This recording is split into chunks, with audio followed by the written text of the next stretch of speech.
महादेव। अभी मैं तो महाराष्ट्र में हूँ। महाराष्ट्र से गुजरात जा रहा हूँ।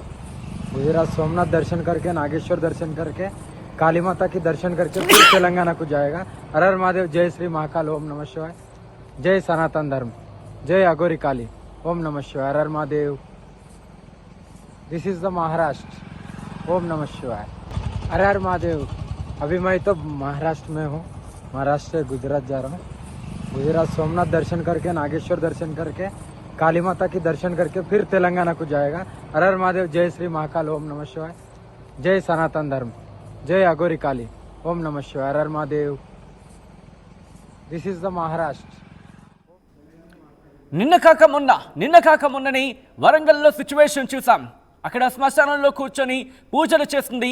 దీంతో ఉద్రిక్తంగా మారింది అక్కడ పరిస్థితి. అర్ధరాత్రి అక్కడకు ట్రాన్స్జెండర్స్ వెళ్ళిన సిచ్యువేషన్ చూసాం. ఆ స్థాయి వరకు కూడా చేరుకుంది. ఆ తర్వాత తను ఎక్కడికి వెళుతుందంటే కూడా ఒక క్వశ్చన్ మార్క్ నెలకొంది. అక్కడే ఉంటుంది లేకపోతే ఇంకెక్కడికైనా వెళ్ళొచ్చు అనే అంశానికి సంబంధించి చర్చ జరిగింది. కానీ తను ఇప్పుడు మహారాష్ట్ర మీదుగా గుజరాత్కు వెళతానంటోంది. అసలు మహారాష్ట్ర పోలీసులు ఎస్కార్ట్తో ఎందుకు పంపించారు? ఇంట్రెస్టింగ్.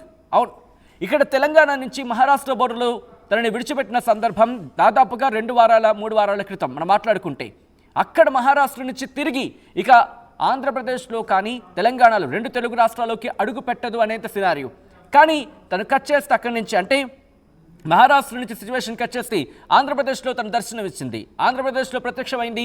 ఆ తర్వాత అక్కడ ఎటువంటి సినారియో నెలకొందో చూసాం. ఈ నేపథ్యంలో ఇప్పుడు ఆంధ్రప్రదేశ్తో పాటు 2 తెలుగు రాష్ట్రాల్లో కూడా సంచలనంగా మారింది. ఆంధ్రప్రదేశ్ చేరుకున్న తర్వాత నర్సీపట్నం కావచ్చు, ఆ ప్రాంతాల విశాఖపట్నం వరకు కూడా అక్కడ జరిగిన ఇష్యూస్ మనం చూసాం. ఎటువంటి ఇష్యూస్ అక్కడ రైజ్ అయ్యాయన్నది. ఈ నేపథ్యంలో తిరిగి మళ్ళీ తెలంగాణలోకి అడుగుపెట్టింది. తెలంగాణలోకి వరంగల్లోకి అడుగుపెట్టిన క్షణం, ఆ రోజు ఉదయం తెలంగాణలోకి అడుగుపెట్టే క్రమంలో కూడా ఇష్యూస్ రైజ్ అయ్యాయి. ఆ తర్వాత వరంగల్కి చేరుకుంది. శ్మశానంలో కూర్చుంది. శ్మశానంలో అక్కడ పూజలు చేస్తుంది. అక్కడికి ప్రజలు కూడా చేరుకున్నారు రాత్రి. ఆ సందర్భంలోని ట్రాన్స్జెండర్స్ కూడా చేరుకున్నారు. వాళ్ళకి అఘోరికి మధ్య చిన్న వాగ్వాదం జరిగింది. కానీ తను అక్కడ ట్రాన్స్జెండర్స్తో మాట్లాడలేదు. కానీ స్థానికులతో వాగ్వాదానికి దిగిన సిచ్యువేషన్ చూసాం. అలాంటి అఘోరి ఎందుకు ఉన్నట్టుండి ఇటు మహారాష్ట్రలోకి అడుగుపెట్టింది? మహారాష్ట్ర పోలీసులు ఎందుకు ఎస్కార్ట్ తనని గుజరాత్కి పంపించారు?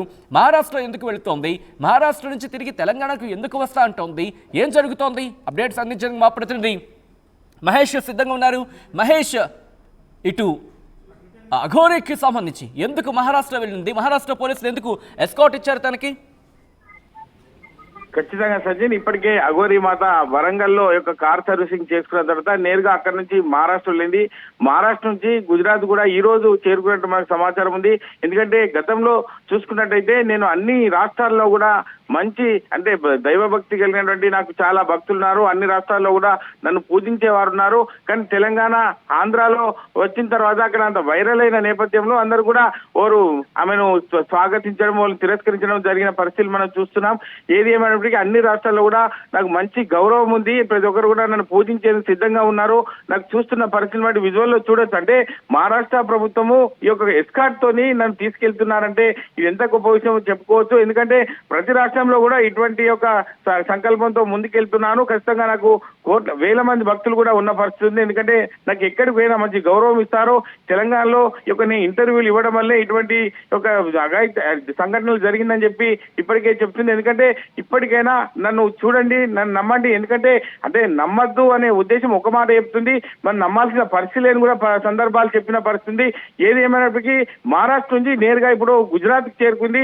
అక్కడి నుంచి సోమనాథ్ టెంపుల్ దర్శనం చేసుకున్న తర్వాత నేరుగా అక్కడ కాళీమాతను కూడా దర్శనం చేసుకునే అవకాశం ఉంది సచిన్. ఏది ఏమైనప్పటికీ ఇటువంటి చూస్తుంటే వరంగల్ నుంచి నేరుగా మహారాష్ట్ర నుంచి గుజరాత్ కి చేరుకున్న పరిస్థితి అయితే మనకి ఇప్పుడు తెలుస్తుంది సచిన్. తిరిగి తెలంగాణలోకి ఎప్పుడు అడుగు పెట్టే అవకాశం ఉంది? ఎందుకంటే ఇప్పుడు మహారాష్ట్ర ఉంది, మహారాష్ట్ర నుంచి గుజరాత్ వెళ్తుంది. గుజరాత్లో అక్కడ జ్యోతిర్లింగాన్ని దర్శనం చేసుకున్న తర్వాత తిరిగి తెలంగాణలోకి వస్తానంటుంది. ఎప్పుడు?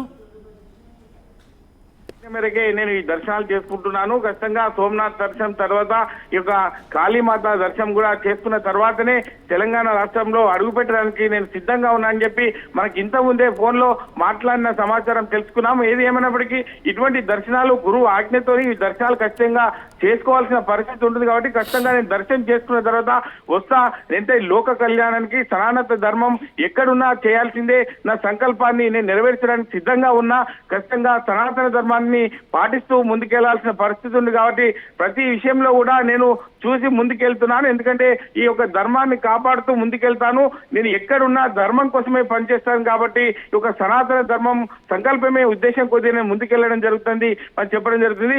రేపు సాయంత్రం వరకు తెలంగాణకు వచ్చే అవకాశం ఉన్నట్టు మనకు తెలుస్తుంది. సచిన్, మహేష్, మరి ముఖ్యంగా తను ఎన్ని రోజులు అక్కడ ఉండబోతోంది? అంటే ఈ రోజు గుజరాత్ చేరుకుంది. రేపు ఉదయం సమయంలో సోమనాథ్ దర్శనం చేసుకున్న తర్వాత రేపు సోమనాథ్ దర్శనం తర్వాత కాళీమాత దర్శనం రేపు రాత్రి చేసుకునే అవకాశం ఉంది. రేపు కావచ్చు, ఎల్లుండి కావచ్చు తెలంగాణకు తిరుగు ప్రయాణమయ్యే అవకాశం ఉంది సచిన్. ఎందుకంటే ఈ యొక్క దర్శనాలని మార్గ మధ్యలో ఉన్నటువంటి దేవాలయాన్ని దర్శనం చేసుకోవాలనే సదుద్దేశంతో ఈ యొక్క గురువు గారి ఆజ్ఞతో ఇప్పటికే ఒక అఘోరి మాత వెళ్ళిన పరిస్థితి మనం చూస్తున్నాం. అక్కడ నేరుగా దర్శనాలు చేసుకుంటూ తెలంగాణకు వస్తారని చెప్తుంది. 2-3 రోజులు పట్టే అవకాశం ఉంది సచిన్. రైట్ మహేష్, ఒక్కసారి మీ లైన్లోనే ఉండండి. ఇదే అంశానికి సంబంధించి అఘోరి మాట్లాడింది ఒక్కసారి ఏమందో చూద్దాం. हर हर महादेव। अभी मैं तो महाराष्ट्र में हूँ, महाराष्ट्र से गुजरात जा रहा हूँ। गुजरात सोमनाथ दर्शन करके, नागेश्वर दर्शन करके, काली माता की दर्शन करके फिर तेलंगाना को जाएगा। हर हर महादेव। जय श्री महाकाल, ओम नमः शिवाय। जय सनातन धर्म, जय अघोरी काली, ओम नमः शिवाय। हर हर Mahadev. This is the Maharashtra, ओम नमः शिवाय। हर हर महादेव। अभी मैं तो महाराष्ट्र में हूँ, महाराष्ट्र से गुजरात जा रहा हूँ। गुजरात सोमनाथ दर्शन करके, नागेश्वर दर्शन करके, काली माता की दर्शन करके फिर तेलंगाना को जाएगा। हर हर महादेव। जय श्री महाकाल, ओम नमः शिवाय। जय सनातन धर्म, जय अघोरी काली। రైట్, తను మహారాష్ట్రలోకి అడుగు పెట్టానంటే చెప్పుకొచ్చింది. విజువల్స్ మీరు చూడొచ్చు. తను ఆగి సెల్ఫీ వీడియో తీస్తుంది. అక్కడ మీరు చూస్తే కనుక ఎస్కాట్ వెహికల్స్ కూడా మనకి ఆ ఫ్రేమ్లో మనకు కనిపిస్తున్నాయి. అంటే తను ఒకటే చెబుతోంది, నేను మహారాష్ట్ర వెళ్తున్నాను, ఇటు గుజరాత్ వెళ్తున్నాను, వెళ్ళిన తర్వాత అక్కడ జ్యోతిర్లింగాలను దర్శించుకుంటాను, ఆ తర్వాత తిరిగి తెలంగాణకు వస్తానంటోంది. ఇక్కడ సనాతన ధర్మానికి సంబంధించి ప్రస్తావిస్తోంది. గతంలో కూడా మనం చూసాం ఆంధ్రప్రదేశ్లో పోలీసులు అంశానికి సంబంధించి పోలీసులు అఘోరికి మధ్య ఎటువంటి ఇష్యూ రైజ్ అయిందనేది. ఎందుకంటే తను వ్యాన్లోకి ఎక్కించిన సందర్భాన్ని చూసాం. పోలీసులు తను మళ్ళీ ఇటు తమిళనాడు బార్డర్లోకి విడిచిపెట్టిన తర్వాత తను మళ్ళీ ఆంధ్రలోకి అడుగుపెట్టింది, టెంపుల్స్ దర్శనం చేసుకుంది. ఈ నేపథ్యంలోనే అటు తన వాహనం మీద పెట్రోల్ పోసి దహనం చేసే కార్యక్రమానికి సంబంధించి కూడా ఉపక్రమించే ముందు పోలీసులు తనని నిలువరించే ప్రయత్నం చేశారు, తనని కట్టడి చేయగలిగారు. ఆ తర్వాత తను తమిళనాడు బోర్డర్కి విడిచిపెట్టడం జరిగింది. ఆ తర్వాత సిచ్యువేషన్స్ చూసాం. మరి ముఖ్యంగా విశాఖపట్నానికి సంబంధించి ఘటన కూడా తను చెప్పడం జరుగుతోంది. ఇలా ప్రతి ఘటనకు తను నొక్కి వక్కాణిస్తున్న ఈ ఘటనకు సంబంధించి కూడా కొన్ని సందర్భాల్లో తను చెబుతుంది, నాకు ఇక్కడ ఇలా తప్పు జరిగింది, నన్ను చూసి నవ్వుతున్నారు, వీటన్నిటిని నేను గుర్తుపెట్టుకున్నాను, కానీ ఎవరిని నేమో అనాలనుకోవట్లేదు. కానీ ఒకటే అంటుంది తను, సనాతన ధర్మం, మరి ముఖ్యంగా మహిళలకు సంబంధించి ఎక్కడైనా ఇబ్బంది జరిగితే నేను వదిలేదే లేదు అంటూ కూడా తను చెబుతోంది. అలాంటి అఘోరి ఇప్పుడు తిరుగు ప్రయాణం అయ్యిందా అనే చర్చ కూడా జోరందుకుంటోంది. ఎందుకంటే గతంలో మనం చూసాం, మహారాష్ట్ర తెలంగాణలో ఉన్నప్పుడు తన ఇంటికి తను చేర్చినప్పుడు పోలీసులు తన ఇంటికి చుట్టూతా ఒక విధంగా చెప్పాలంటే కాపలాగానే చెప్పుకోవాలి. అది అరెస్ట్ అని కొంతమంది అంటారు, లేకపోతే హౌస్ అరెస్ట్ అని ఇంకొంతమంది అంటారు. ఈ వేరే చర్చ కూడా జరుగుతోంది. కానీ చుట్టూతో పోలీసు తన ఇంటి చుట్టూ ఉన్నప్పుడు చాలా డిస్కషన్స్ జరిగాయి. శాంతి భద్రతలకు విఘాతం కలుగుతుంది, మీరు ఇక్కడ ఉండొద్దు అంటూ కూడా వాళ్ళు చెప్పిన నేపథ్యంలో అక్కడి నుంచి తనని మహారాష్ట్ర బోర్డర్లు విడిచిపెట్టిన తర్వాత తెలంగాణ టచ్ చేసిందా అనేది బిగ్గెస్ట్ డౌట్. టచ్ చేయకుండా ఆంధ్రప్రదేశ్లో అడుగుపెట్టిన అనేది ఇంకో చర్చ. ఇలా తను ఇప్పుడు మహారాష్ట్ర వెళుతోంది. ఎస్కాటింగ్ వెహికల్స్ కనిపించడం ఇక్కడ ఆసక్తికరంగా మారిందని చెప్పుకోవాలి. ఎస్కాట్ వెహికల్స్ ఉన్నాయి కాబట్టి తను గుజరాత్ బోర్డర్లో విడిచిపెట్టే అవకాశం బహుశా పోలీసులు కమ్యూనికేట్ చేసినట్టున్నారు. ఈ నేపథ్యంలోనే తనని మహారాష్ట్ర నుంచి గుజరాత్లో విడిచిపెట్టే అవకాశం ఉంది. గుజరాత్లో అక్కడ జ్యోతిర్లింగాన్ని దర్శనం చేసుకున్న తర్వాత తను మళ్ళీ తిరిగి తెలంగాణకు వస్తానంటూ కూడా చెబుతోంది.